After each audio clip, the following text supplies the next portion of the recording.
Yeah. Gut shot down to the ground. Whoom. Fucking.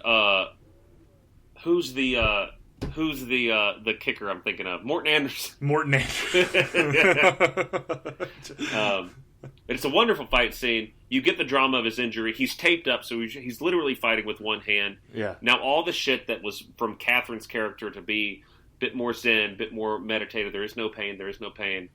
He comes out and gets America back in the running. He does, man. And this is just a line worker from an automobile plant, comes back, does what Sonny should have done, picks up for Sonny's. I'm not coming on Sonny too hard. He did his best. And then we get the final boss fight. Yeah. I think I was scared of fucking Daehan. Daehan, yeah. Yeah. He's a scary looking dude. He is like this. Have you seen the action figure too for Daehan? Excuse me? There is a Daehan action figure. Which I'll show it to you after we get done, and we'll post it too to social media as well. But I will show you this. I haven't found like if this is something that was independently made or if this was a line. Oh, okay. But it is unreal. It is cool looking. You know the way action figures are now, the way they make them so posable and like $150 and like different heads, different hands. How great would it be to get a Daehan, right? And the Daehan, maybe it's a duopec, maybe it's Tommy and Daehan. Yeah. And you get, everyone has interchangeable shirts. And Daehan shirt you could change with like the bloody one. Oh, yeah. Oh, God. That'd be fun. Yeah. You know, I would spend $2,500 on the jacket. I would spend about $200 on this. So if anyone's out there who listens to our podcast and makes figures, you know, think about it. Yeah. But no, I can't wait to see that. But yeah, I mean, the fight is what we want. It's intense as far as what happens, but again, like going back to the Alex's fight is, I think, much more entertaining. There's more at stake with the Tommy Daehan fight, but and you get to see Tommy be the elite fighter. Like this is when Tommy is fighting Daehan, who has won every world championship, which I guess is just against America since '84. Yeah. And he's this old veteran, and everyone's like, don't let his age fool you because he's older than everyone else, but which makes him somehow even scarier. Mm-hmm. But, Tommy's just hitting point after point after point. Just looking agile as hell, like he's floating out there. It's a good one, too. I mean, it's my second favorite of the whole tournament. Yeah, and it builds up to where we get the eye patch knocked off too, and we see Daehan's milky white eye, and we see that. Yeah, and then we get to a very impactful moment for me as a kid as well. Yeah. So set the scene for him, Marcus. What's the final point count here? Or if not the final point count, what's the situation here? Where the final moments of the fight? So I believe we are at like 31 to 30 or something like that, or 32 like to 31. Yeah. And all U.S. just needs a point. Yeah, all we need is a point from Tommy, and we have Tommy just doing these, this combination on Daehan, and then Daehan's getting up, he's on his knees, he gets up, and it's just face to face. All that Tommy has to do is anything. Sweep him, punch him, kick him, knock him down one more time, but Tommy knows, and apparently everybody else doesn't because they're yelling at him to knock him down too. But at the same time, Tommy knows that he will kill him, and I guess that we do start hearing that from the team, like he'll kill him. Yeah, my favorite Eric Roberts line that's always stuck with me, Coach. He's gonna kill him. Tommy, no, because you get to see Tommy set up for that kick that he did in and Tommy wants to kill him, and this is the thing. I don't know. Once again, I don't know why he doesn't just sweep the leg and lay him down, or just pick him up and set him down to the ground, and get that point. Do a nose honk and then just push him down or something like that. Yeah, I don't see why he can't do any of those things. But it's sitting there. Tommy's ready in the killing position. Everyone doesn't want him to do it, and he chooses not to. And time runs out. Yeah, time runs out, and maybe, for the sake of the movie, the time that is left was made to seem longer, but in reality, that whole thing happened in 3 seconds. Yeah. I don't remember exactly, but maybe that's the case. Right. And Korea wins by 1 point. Yeah. They got to feel like some bitches, though. I mean, going back, and they know they lost. And they do. They feel like yeah. some bitches. I mean, and let's go ahead and talk about the ending, because basically what happens is everyone's like, America's feeling bad, Korea's getting the medal. Daehan decides basically to step forward, and this is Philip Rhee's brother. This is an impactful scene for me as a kid as well. But he's like, to save a life is to win, and basically, I hope you can forgive me. You are the bigger man. You really won this fight. Gives him the medal. Eric Roberts ass kid comes up, says, I know everything about you. And Eric Roberts says, I know everything I need to know about you. Gets the medal. Yeah. Now, for the life of me, I don't know why. If I was in Korea and I was one of the other guys, I was like, nah. I won my fight. I don't see why I got to give fucking Sonny a medal. Yeah, Sonny, I kicked your ass. Like, I'd go shake his hand, but not do the medal thing. And he's... Right. Like, I can walking towards him, he puts his head down and is like, good, I can tell you tried hard, man. Yeah. But you got it. Like, I don't see... I mean, I could even kind of see Travis getting the medal, because he really beat that guy's ass. Just the guy won on points and sorry, Virgil and Sonny. Virgil and Sonny. Like, it was fair. You guys just were outmatched, and you don't deserve the medal. No. But we get a fun thing where Korea wins in the books in the score in the international Taekwondo competition between America and Korea only. They will be listed as the winners, but I think we all know who really won. Yeah. Ahmad Rashad's commenting the whole time about how great it is, and it's very sweet ending, man. It is. It's good. It was. I don't know. Go ahead. Oh, I was just gonna say, and with the ending in mind, I don't know, other than maybe a deeper explanation of how this tournament takes place. I don't know what I would change about this movie. I really, really like this movie. I do too. It's fun. I don't see what people have an issue with. Yeah. Other than the weirdness and like the strangeness of the tournament as a whole. Right. But otherwise, great.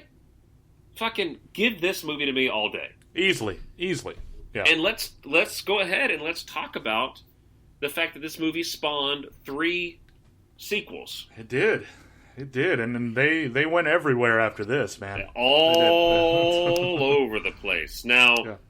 Eric Roberts agreed to do the sequel to this because he felt like he robbed the fans of a true, like, good movie, which I completely disagree with, Eric, as I probably do with a lot of your opinions. But thank you for doing the sequel, because I really like the sequel.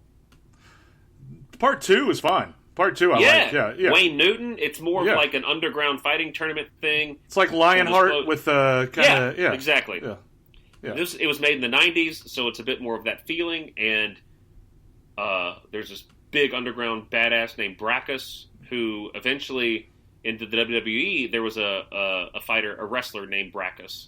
And they never say he's based off of that guy, but he's based off of that guy. And they... Travis dies, man. Travis dies in it. Find him floating find him floating in a river, and with Walter watching on and watching Uncle Travis fight. Yeah, and Eric Roberts and Tommy have to get to the bottom of it. Yeah, it's a like Eric Roberts looks like. This is how I remember Eric Roberts doing this kind of like. Of course, I remember Best of the Best from the ponytail and his hair, back, but. Like, this Eric Roberts looks like, this is my prime. Like, things aren't going to get better from here. This is it. This is what's happening. And, it's and good. We got to see, and I don't know why, Marcus. I don't know if you're able to find. I literally searched, why isn't Best of the Best 2 on a streaming service? Nothing came up. Yeah. But it is hard to find. Any of the other ones, I couldn't. Did you find any of the other 3 or 4 or anything on anything too? I guess not. I didn't look for the other ones because I specifically wanted to watch Best of the Best 2 because I haven't seen it in a while and I really enjoy the movie. Yeah. Like, other than like some illegal streaming sites, I couldn't find it anywhere. Like, I would have rented it off Amazon Prime, but it's not for rent on Amazon Prime. Right. Yeah. What's going on, people?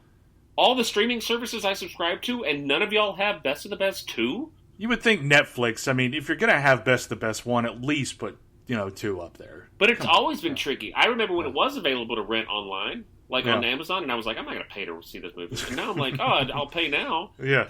And it's gone. I can't find it anywhere. other than like secondary YouTube streams, and I don't want that. Yeah. So then we get to 3. And we now, get... it should be noted, sorry, that Best of the Best 2 was released in theaters, didn't do well, bombed pretty hard, and then, but it did make make its nut and more in the video rental. Right. It did crush there, which is where the rest of the movies would fall into the video rental market. Yeah.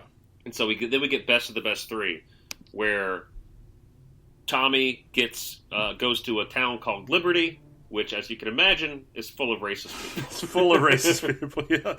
It's full of Travis's ancestors. And yeah, this may be where Travis came from before he moved to Miami. Yeah. But yeah, we have the neo-Nazis, and it's...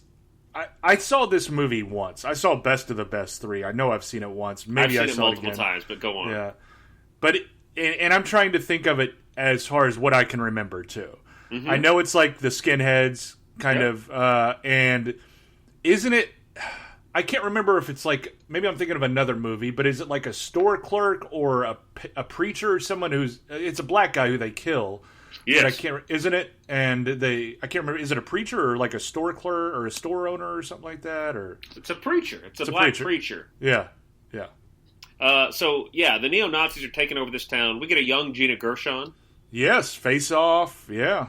Yeah. So this movie is important because I believe, if Philip Ree's correct, Best of the Best 3. Was the first Asian American produced and directed film in history in American cinema. Really?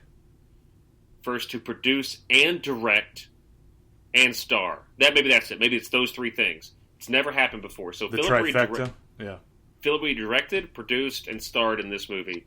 And it's a fun romp. It's not long, and it moves really well. And there's a scene at the end where he has a throwing knife, and it made me want to... I ended up buying a throwing knife just like the one that he had. I'm pretty sure my mom bought it for me. And Mark Rolston is in this movie, Marcus. Yeah. You remember him? I do. He's sort of the baddie and everything. Yeah. Christopher McDonald is Tommy Lee's friend in this movie. Yeah. And we get a R. Lee Emery. Ermey. Oh, yeah, that's right. Ermey's in it, yeah. That's right, yeah. He's not credited in this film, but he is certainly in it and has lines, so I don't know. I guess he was just like, I don't want to do this, but we'll do it. And now we get to Best of the Best 4, which, full disclosure, I've never seen. I never have either. But it does have Ernie Hudson, and I am a stan for Ernie Hudson. It's got Tobin Bell from Saw. Oh, it's got Paul Gleason. I mean, there's a lot of people in this. Yeah. Now Philip Reed, anded himself and went from 3 to 4. In 4, he directed, produced, wrote, and starred. Yeah. He's like, this is getting easy. Next he's going to do the music. Yeah. This one involves Russian mob. I will probably watch this because I've seen all the other ones, and now there's no reason I shouldn't watch the 4. Right. You know? Made it this far. Why not? Yeah. Yeah. So that is Best of the Best. I mean, we didn't do a body count, but I can say one person dies and it's in a flashback. I think that's it. Yeah. Right? Am I wrong? Yeah. There's no need to give a whole segment to it. But if you haven't watched Best of the Best in decades, go back and watch it. I don't know why everyone hates it so much critically. Like, they say it's a cheap imitation of Rocky, and there's no soul to it. I just disagree on all accounts, Marcus. I do too. I know it doesn't surprise whenever I see like an Ebert one, especially too. It's not going to throw me. Of course, he gave it a bad review. I get maybe I wouldn't, because some of them I think like, oh, they really actually enjoyed it and stuff like that. Other action movies that we've looked at, but it's honestly like it's everything. It is meat, potatoes, and vegetables. You get every part that you want from a meal in this movie. And agreed. It's a lot of fun. it's one of those definitely where I said The Perfect Weapon might have been my favorite to go back to because I forgot just how much that movie is so good and so perfect for the things that we love. And I have to say the best of the best is right there with it now. Right, I agree, man. Yeah, it's been one of the I don't know. I had such a fun time rewatching Over the Top, but I've seen Over the Top so much.